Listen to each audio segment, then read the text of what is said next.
Ngabalin ke Demokrat, kalau tidak jadi cawapres jangan serang Jokowi. Dari Kabinet Kerja Pimpinan Presiden Jokowi secara intensif melakukan lobby, termasuk kepada Partai Demokrat, dengan menawarkan mengajak membentuk koalisi yang baru, koalisi Demokrat, PKS, dan P3. Yang bersangkutan mengatakan, yang disampaikan itu, inisiatif ini sudah sepengetahuan Pak Lurah. Semua gerakan, manuver, proses politik yang seperti ini penuh dengan hingar-bingar, yang berkaitan dengan koalisi dan pasangan capres dan cawapres, katanya ada mastermind-nya. Gagal koalisi nanti yang dituduh istana lagi, ini istana. Ya padahal kita itu kan nggak ngerti koalisi antar partai, antar ketua partai yang ketemu. Tapi yang paling enak itu memang mengkambing hitamkan, menuduh Presiden, Istana, Jokowi paling enak itu. Jadi kalau kalian sekarang dikhianati sama Anies Baswedan dan dikelabuhi dengan tata kata pasangan, ya itu derita kalian. Ya, karena sekali lagi pasangan dan cawapres itu dua hal yang berbeda.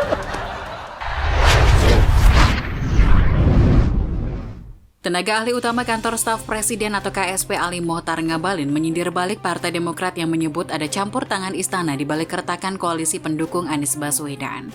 Ngabalin meminta Demokrat fokus pemenangan pemilu 2024 dan tak mengaitkan istana dengan isu penjagalan Agus Harimurti Yudhoyono sebagai calon wakil presiden. Dia menyebut serangan terhadap Presiden Joko Widodo hanya akan mengurangi simpati masyarakat kepada Demokrat. Kalau tidak dipilih menjadi cawapres, jangan Jokowi yang diserang, kata Ngabalin saat dihubungi Jumat 1 September. Dia melanjutkan kalau dilakukan begitu terus-menerus, nanti hilang simpati masyarakat, bisa-bisa Demokrat nggak lolos nanti 2024. Ngabalin menegaskan Jokowi tidak ikut campur dalam perpecahan koalisi perubahan. Dia mengatakan Presiden tak punya kewenangan sama sekali dalam hal itu. Dia mengaku heran dengan Demokrat yang terus-menerus menyerang Jokowi. Menurutnya, tuduhan-tuduhan Demokrat ke Jokowi tidak tepat. Kalau Anies menilai cocok dengan PKB dan Muhaimin Iskandar, kenapa harus menilai Jokowi ikut cawe-cawe di sana? Ada sesuatu yang tidak sinkron, ucapnya.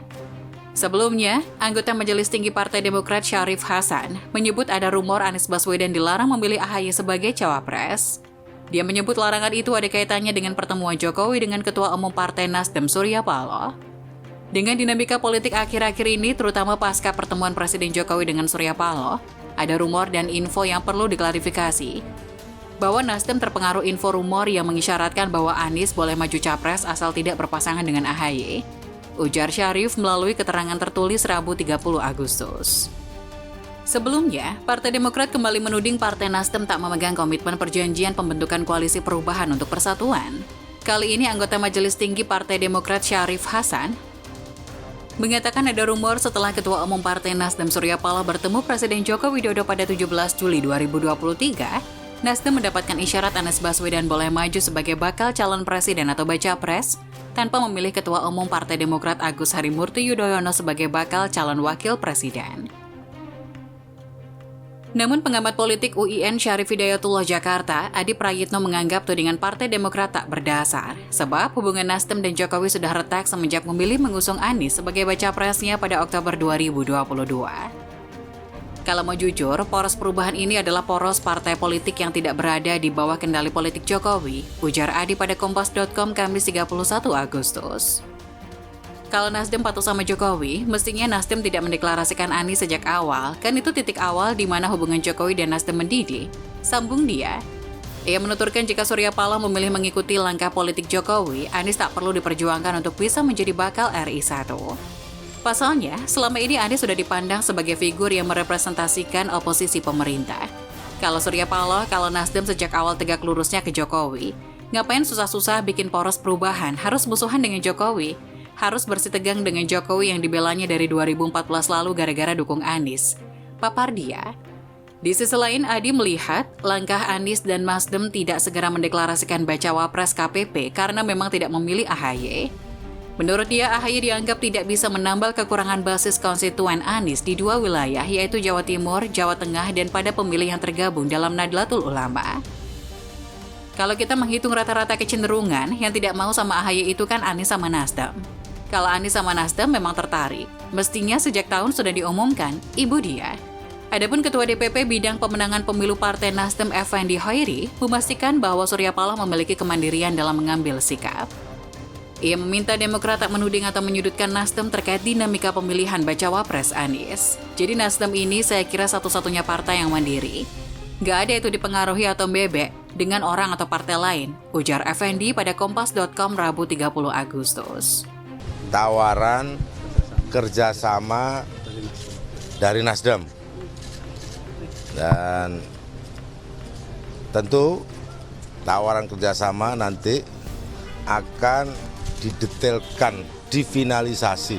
Ini tentu bukan hanya sekedar apakah karena kemudian ada cawapres baru begitu, tapi ini ada satu hal yang lebih fundamental dan saya rasa ini yang sudah kita lihat bersama-sama. Ya, kalau penjagalan itu bukan penjagalan sih, sebenarnya ini seni partai berjuang.